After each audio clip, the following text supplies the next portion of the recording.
If your brush calligraphy is feeling shaky, like your upstrokes are wobbly and your lines just aren't smooth no matter what you do, don't worry. This is probably the #1 biggest troubleshooting question I get when I have beginners who are starting my free calligraphy course.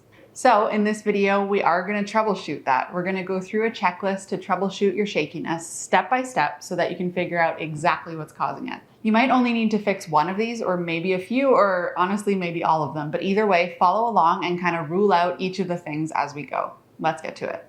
Let's start with checklist item number like 0.5. It's not #1, but it's important. Are you over caffeinated? I'm not judging you because I am. It sounds like a joke, but I'm actually serious because too much caffeine or even stress or nerves or not enough sleep can actually impact having shaky hands, no matter how great your technique is. And I'm not judging you because I have a lot of coffee in a day, but before you panic about your pen and your technique, hydrate, shake out your hands, maybe cool it with the coffee a little bit and come back with a little bit more calm energy. All right, next thing to check is actually tactical, and that is your tools. So the bigger the brush pen, the harder it's going to be to control. So if you're using something like a Tombow dual brush with this big flexible tip, it's gonna be way more difficult than using a small pen like a Tombow Funosuke. You can see the difference in these tips. And the bigger it is, the harder it's gonna be to control. That goes equally, actually more, for if you're using anything with bristle tips, like a paintbrush or anything with a paintbrush-like tip. You're basically doing expert level calligraphy before you're doing the basics. So using a felt tip brush pen like this is gonna be way easier to control than using one with bristles. And just remember, the smaller the tip, the easier it is to control. The same goes for paper. Make sure you're using smooth paper like this Rhodia pad or marker paper, tracing paper. If you're using rough paper or what they call toothy paper, it's gonna make your strokes look shaky. So all of that is checklist item #1. Make sure you're using appropriate tools. Okay, next on the checklist is your speed. If you've been in any of my calligraphy programs, including my free one, you know that I'm constantly telling people to slow down. Shaky lines often happen when you're rushing. So first, slow yourself down.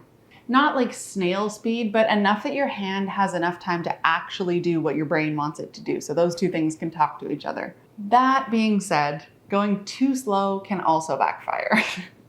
It's like a fine line you have to find between the two things, because hovering or hesitating too long on your strokes can actually make your hand look even shakier. You want to aim for kind of a sweet spot with this writing. So something like this, where you're going slow and steady enough that you have time to think about what you're doing, but not enough time that you're overthinking everything, if that makes sense. So this one, I was going nice and slow. That's the speed that I would recommend. Often I see calligraphers who are doing more speed like this, which you can see ends up shaky. I also see a lot of people who will do like a fast downstroke and a slow upstroke. That's not helpful. You want to keep the same speed the whole time. Or on the other hand, if you see people who go too slow and they end up overthinking it and their lines kind of get choppy or really shaky because they're just going way too slow, your hand just naturally has a shake in it. So if you're going too slow, that's gonna happen.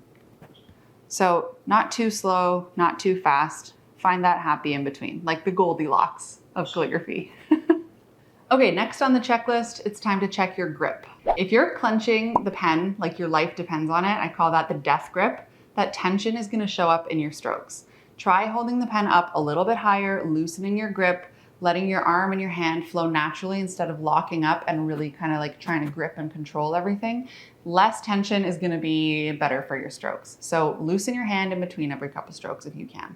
I personally am so guilty of this death grip on my pen. I have a very heavy hand and a tight grip. So I, over time, have just gotten really used to picking up my pen, shaking it, like rotating it in my hand every couple of strokes and really reminding myself to loosen my grip. But at this point, even if you have to, set an alarm for like every 30 seconds just to remind yourself to loosen your shoulders, loosen your arm, loosen your grip.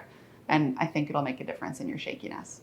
Okay, and last on this troubleshooting checklist, if you're barely touching the page while you're writing, it's probably a huge culprit. Your upstrokes should be light, but too light can backfire. And I know too many people when they get started are trying to make that line so thin that they really end up making it too shaky and not consistent. So what you want to do is give yourself permission to press just a little harder on the page, especially when you're getting started, so that you can feel in control and you can refine the pressure later once you're feeling more confident. So for example, what I see a lot of beginners doing, it's similar to what was happening here in this A, is just that they're going trying to go so light that they end up kind of inadvertently like lifting their pen and making it choppy. Or even if it's consistent, like if it's consistently on the page, it still ends up looking a little bit shaky because they're going so slow and trying to press so light and have this beautiful thin upstroke, which is the goal. You do want a thin upstroke, but having an upstroke that is more consistent and slightly thicker, even if it's like thick like that, it still has a big contrast from the downstroke. That's the only goal. The only goal is that you have contrast between the two. It doesn't have to be this perfect hair-like stroke that's super thin.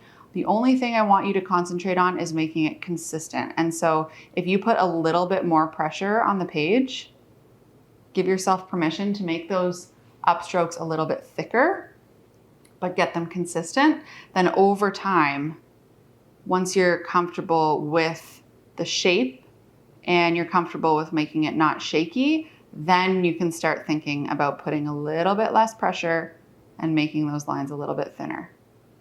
But realistically, the only thing that you need to do is to make sure that that line is thin and that line is thick. And it doesn't matter if it's not a huge contrast, as long as you can see that one was pressing light and one was pressing hard. Don't focus so much on making it so thin that it ends up shaky. So that's your troubleshooting checklist. Let's go in order again. Are you drinking enough water or too much coffee? Be honest. Are you using tools that are making it harder on you? Is your speed too fast or too slow?